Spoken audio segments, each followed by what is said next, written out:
I am sincerely glad to meet you. It's a pity that it will be so short. This is exactly how Czech executioner Jan Piepinger greeted his clients. While leading the condemned to the scaffold, he would try to tell a funny story to distract his victim from thoughts of death. And he was good at it.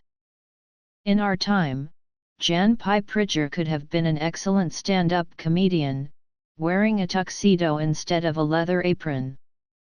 Let's take a closer look at the profession of a medieval executioner.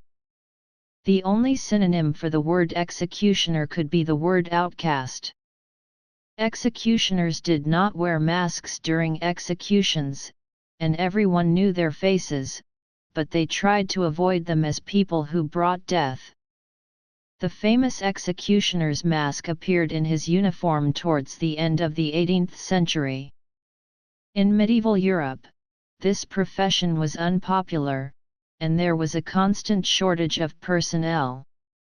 In Franconia, if a criminal had to be executed but there was no executioner or volunteers, the role of executioner was performed by the young man who had last married at that time. It was a kind of punishment for civic irresponsibility. A criminal who was to be executed could express a desire to become an executioner, after which the current executioner would brand him on a visible part of his body and take him on as an apprentice. Executioners in Russia learned to chop with an axe on a special workbench called a kobyla, on which a tube made of rolled birch bark was fixed, which had to be chopped as neatly as possible. Once a person became an executioner, they could no longer change their profession and remained an executioner until old age. The executioner sought a wife among the daughters of his colleagues. Many schools did not want to accept the executioner's children for study, so they were taught at home as much as possible. The executioner's son could not choose any other profession except to also become an executioner, and his daughters were destined to become the executioner's wives. This explains the many dynasties of executioners in medieval Europe. The executioner was forbidden to settle within the city limits, so he lived on the outskirts. However, as cities grew in medieval Europe, executioners were allowed to settle in cities, but only near prisons, brothels, or mental hospitals.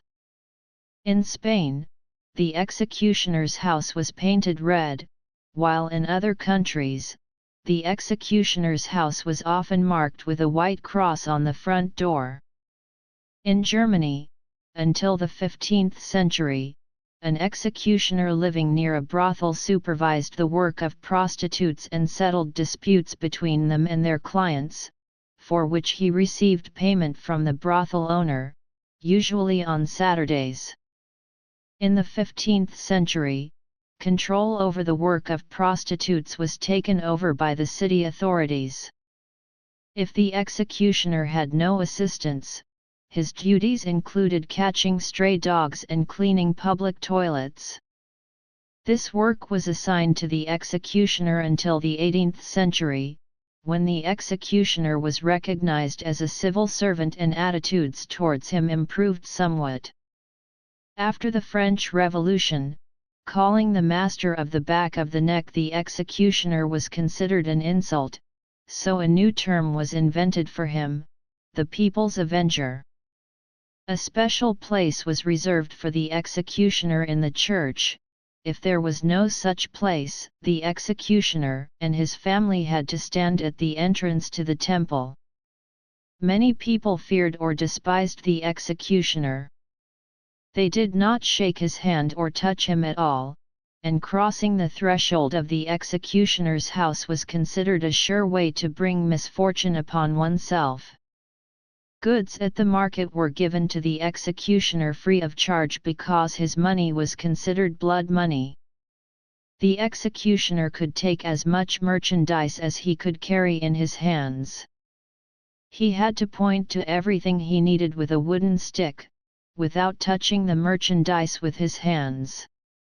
Executions in medieval Europe were public and considered the best entertainment for residents and visitors to the city. The people loved executions, but at the same time disliked the executioner who carried them out.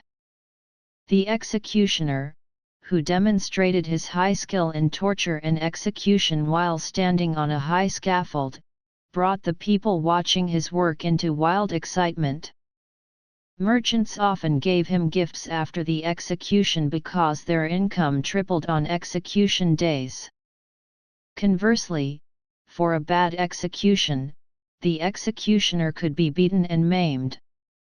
In his spare time, the executioner often sold souvenirs, such as the rope used to hang the condemned, which was considered a good talisman, or the so-called hand of glory, the severed hand of a criminal.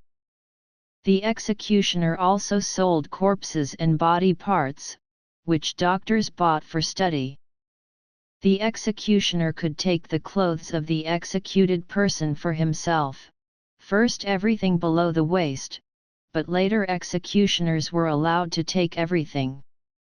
The executioner could perform acts of exorcism and marry newlyweds.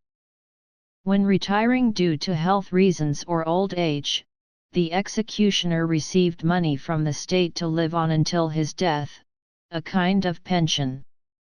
A childless executioner had to prepare a successor. What a doctor cannot do, an executioner can. This is an old German proverb. Executioners were well versed in the structure of the human body, and many of them treated people in between executions. The size of an executioner's fee depended directly on his professionalism. A true master of the sword and the block quickly became a wealthy man, but even when rich, he could not leave his job. This was called the executioner's curse. A good executioner was often sent to carry out executions in other cities. The relatives of the executed person often paid the executioner extra to do his job as well as possible and painlessly for the executed person. And finally, an old Russian proverb, "He who worked as an executioner does not trade in Kalach." Concise and more than understandable, isn't it?